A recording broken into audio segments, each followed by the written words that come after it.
அந்தமும் நீயே ஆதியும் நீயே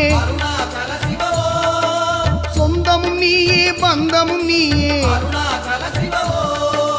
இன்பம் தந்திடும் சின்மய நீயே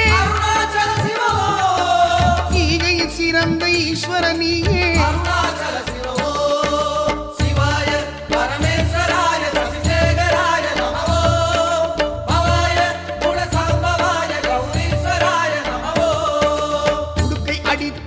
உலகம் படைத்தாய்